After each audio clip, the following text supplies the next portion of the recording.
जी और उनकी पूरी टीम को बधाई देता हूं। ये बजट हमारे प्रधानमंत्री श्रीमान नरेंद्र मोदी जी का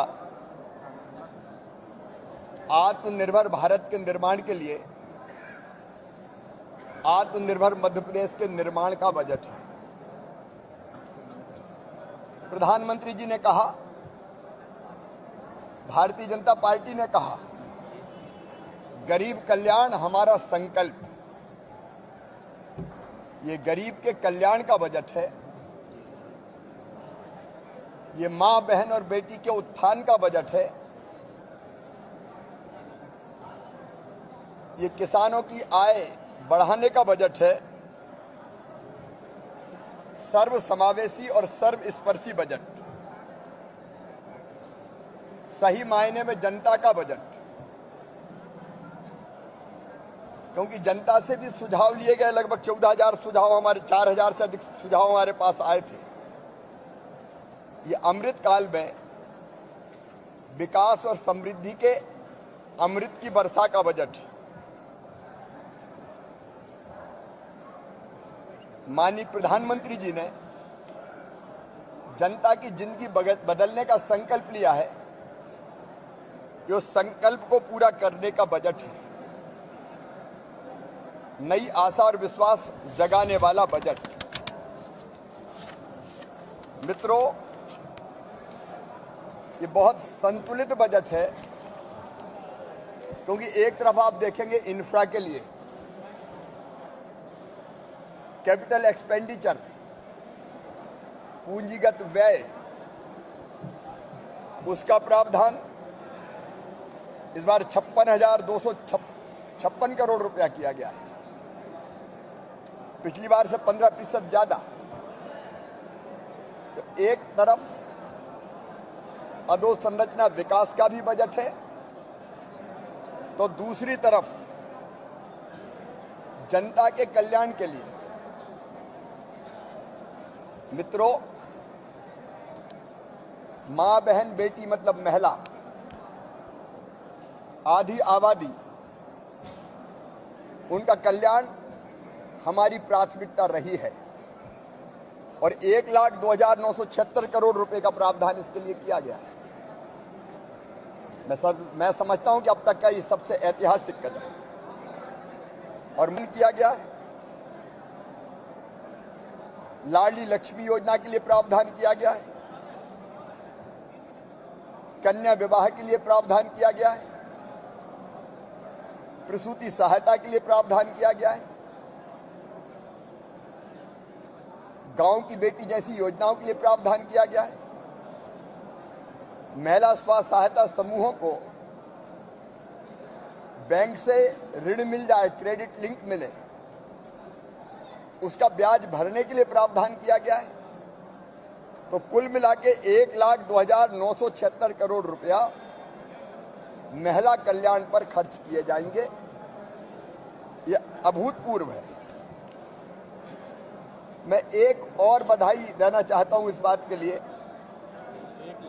कि मुख्यमंत्री कौशल अप्रेंटिसशिप योजना, यह अपने आप में अभूतपूर्व है। 1,000 करोड़ रुपए का इसमें प्रावधान किया गया है। 1 लाख युवाओं को इसका लाभ मिलेगा। इस बार एक नई योजना, मुख्यमंत्री बालिका स्कूटी योजना, जो शासकीय स्कूल में 12th क्लास में अपने स्कूल में पहले नंबर पर आएगी, उस बिटिया को स्कूटी प्रदान की जाएगी। रोजगार के लिए 1 लाख से ज्यादा नौकरियों पर भर्ती चल ही रही है, लेकिन उसके अतिरिक्त स्वरोजगार की योजना, मुख्यमंत्री युवा उद्यम क्रांति जैसी योजनाओं के लिए पर्याप्त प्रावधान, और अपने नौजवानों को स्किल्ड करने के लिए भोपाल में संत रविदास ग्लोबल स्किल पार्क बन रहा है। उसी की तर्ज पर ग्वालियर, जबलपुर, सागर, रीवा में ये बड़े स्किल सेंटर स्थापित किए जाएंगे। किसानों के लिए, कृषि के लिए, खेती के लिए लगभग 53,964 करोड़ रुपए का प्रावधान इस बजट में किया गया है। विशेष रूप से वो किसान जो ऋण माफी के झूठे वादे के चक्कर में डिफाल्टर हो गए थे और उनको 0% ब्याज पर कर्ज मिलना बंद हो गया था, हमने तय किया है कि हम ये जो कर्ज है, कर्ज का जो ब्याज है सहकारी समितियों का, वो सरकार भरेगी ताकि 0% ब्याज पर फिर किसान को कर्जा मिल सके। उसके लिए 2,500 करोड़ रुपए का प्रावधान इस बजट में किया गया है। प्रधानमंत्री जी 6,000 रुपया देते हैं, हम 4,000 रुपया देते हैं। हमारा जो 4,000 रुपए की मुख्यमंत्री किसान कल्याण योजना है उसके लिए 3,200 करोड़ रुपए का प्रावधान, 0% ब्याज पे कर्जा देने के लिए बजट में अलग प्रावधान। अरविंद जी बैठे हैं, सहकारी बैंकों को हम देते हैं। फसल बीमा योजना के लिए 2,000 करोड़ रुपया, बिजली बिलों पर सब्सिडी के लिए 13,000 करोड़ रुपया और भी अन्य कई योजनाएं हैं किसानों के लिए। पर्याप्त प्रावधान किया गया है, इससे खेती को लाभ का धंधा बनाने में और मदद मिलेगी। समाज के अनुसूचित जाति और जनजाति कमजोर वर्ग के लोगों को देखें तो जनजाति कल्याण के लिए 36,950 करोड़ रुपया, जो पिछले साल से 37% अधिक है, जिसमें सिकल सेल मिशन के लिए भी प्रावधान किया गया है 50 करोड़ रुपए का, और अनुसूचित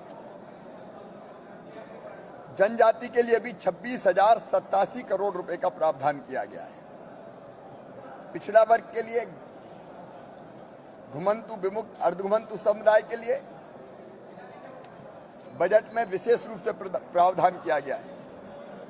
शिक्षा पर 38,375 करोड़ रुपए, जो पिछले साल से 5,532 करोड़ रुपया अलग है, अधिक है। और दो विशेष चीजें, सीएम राइज स्कूल के लिए भी प्रावधान, ताकि उच्च गुणवत्ता वाली शिक्षा हम अपने विद्यार्थियों को दे सकें। और पीएम श्री योजना के अंतर्गत पीएम साहब जो पीएम श्री स्कूल बनाने वाले हैं, उसमें स्टेट का शेयर भी हमने दिया है, उसके लिए भी 277 करोड़ रुपए का प्रावधान किया है। इससे शिक्षा की गुणवत्ता सुधरेगी। मित्रों, हमारे खिलाड़ी खेल के मैदान में बहुत बेहतर प्रदर्शन कर रहे हैं। खेलो इंडिया यूथ गेम्स के में हमने देखा, हमारे ओवरऑल मध्य प्रदेश कभी 8वें 10वें नंबर पर हुआ करता था, अब तीसरे नंबर पे आ गया है।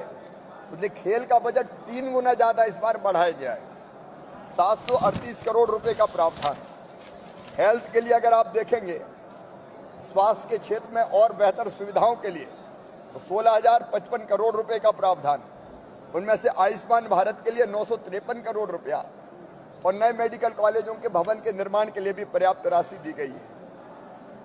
चाहे सिंचाई हो और चाहे सड़कें हों, सड़कों के लिए 10,182 करोड़ रुपया, जिनमें पुलों का निर्माण और संधारण भी शामिल है। सिंचाई जो बढ़ा के हमको 65 लाख हेक्टेयर तक ले जानी है, उसके लिए 11,049 करोड़ रुपया और बिजली के इंफ्रा को ठीक करने के लिए 18,302 करोड़ रुपए का प्रावधान किया गया है। गांव का विकास हो, ग्रामोदय हो या नगरोदय हो, दोनों के लिए पर्याप्त प्रावधान किया गया है। 24,443 करोड़ रुपए तो है ग्रामीण विकास के लिए, और उसके साथ प्रधानमंत्री आवास के लिए हर गरीब को पक्की छत मुहैया कराना है, इसलिए फिर 8,000 करोड़ रुपए का प्रावधान, ताकि गरीबों के घर का सपना पूरा हो। उसको हमने किया है। नगरों के लिए भी 14,882 करोड़ रुपए का ऐतिहासिक प्रावधान किया गया है। ग्रामीण अधोसंरचना के लिए 3,083 करोड़ रुपया, ये 15वें वित्त आयोग का भी है, और मनरेगा का 3,500 करोड़ रुपया भी है। मित्रों, एक और अभिनव पहल, सोशल इम्पैक्ट बॉन्ड हमने जारी करने का फैसला किया है। हमारी महिलाएं, हमारी बहनें बच्चे, वरिष्ठ नागरिक, दिव्यांगजन, निराश्रित और कल्याणी बहनों के लिए संस्थागत व्यवस्था हम बनाएंगे। और संस्थागत व्यवस्था में इनकी रोजगार कैसे बेहतर हो सकता है, इसलिए महिला प्रशिक्षण केंद्र हो, नशा मुक्ति केंद्र हो, मानसिक दिव्यांगजन कल्याण हो, पुनर्वास केंद्र हो, उनकी स्थापना हम करेंगे। सामाजिक महत्व के कार्यों में जो राष्ट्रीय और अंतर्राष्ट्रीय स्तर पर प्रतिष्ठित सामाजिक संगठन है उनके साथ मिलके, इसके लिए हम सोशल इम्पैक्ट बॉन्ड जारी करेंगे लगभग 1000 करोड़ रुपए के, और उसके लिए भी हमने 100 करोड़ रुपए का आउटकम फंड निर्मित किया है। एक तरफ इंफ्रा और जन कल्याण, वहीं तीसरी तरफ हमारे जो जीवन मूल्य है, परंपराएं हैं, हमारी संस्कृति है, उसको आगे बढ़ाने के लिए चाहे सागर में संत रविदास जी का स्मारक हो, ओरछा में राम राजा लोक हो, चित्रकूट में दिव्य वनवासी रामलोक और सलकनपुर में देवी महालोक, ऐसी जुड़ी परियोजनाओं के लिए भी लगभग 358 करोड़ का प्रावधान है। भारत भवन में कलाग्राम, रामपायली में डॉक्टर हेडगेवार जी का संग्रहालय, ग्वालियर में हिंदी भवन तथा परम आदरणीय अटल बिहारी वाजपेयी स्मारक, उसका प्रावधान किया गया है। और तीर्थ यात्रा अब हवाई जहाज से भी होगी, उसके लिए भी प्रावधान किया गया है। कुल मिलाके समाज के हर वर्ग के कल्याण को ध्यान में रखने वाला ये बजट प्रधानमंत्री जी के सपनों के अनुरूप एक वैभवशाली, गौरवशाली, संपन्न, समृद्ध और शक्तिशाली भारत के निर्माण में मध्य प्रदेश की तरफ से अभूतपूर्व योगदान देगा। और प्रधानमंत्री जी का जो संकल्प है $5 ट्रिलियन की इकोनॉमी भारत को बनाना है, उसके लिए $550 बिलियन की इकोनॉमी मध्य प्रदेश को बनाना है, उस दिशा में भी ये महत्वपूर्ण कदम है। धन्यवाद। कमलनाथ जी ये कह रहे हैं बजट को लेकर, पहली चीज कमलनाथ जी का ये कहना है कि कलाकारी का बजट है। दूसरी बात ये कि वो कहते हैं कि मध्य प्रदेश में सरकार बनती है तो हम 1500 रुपए बहनों को 1500 रुपए देंगे सर। हाँ सर, गैस सिलेंडर 500। बातें हैं, बातों का क्या। कांग्रेस में आज इतना दम नहीं था कि वो इतने अच्छे बजट को ढंग से सुन पाती, और इसलिए हाउस में भी चिल्लाओ, सुनने मत दो, जनता भी ना सुन ले। मैंने आग्रह किया सार्वजनिक रूप से खड़े रहकर, मीडिया भी गवाह है कि कम से कम बजट भाषण तो जिसको जनता सुनना चाहती है वो ढंग से हो जाने दो। लोकतंत्र की परंपरा है, आप अपना जब बजट पर चर्चा होती जो कहना होता कहते, लेकिन ना कोई अनुशासन है, ना लोकतांत्रिक मूल्यों में विश्वास, केवल झूठ झूठ और झूठ परोसना। तो झूठ की दुकान हो गई है कांग्रेस।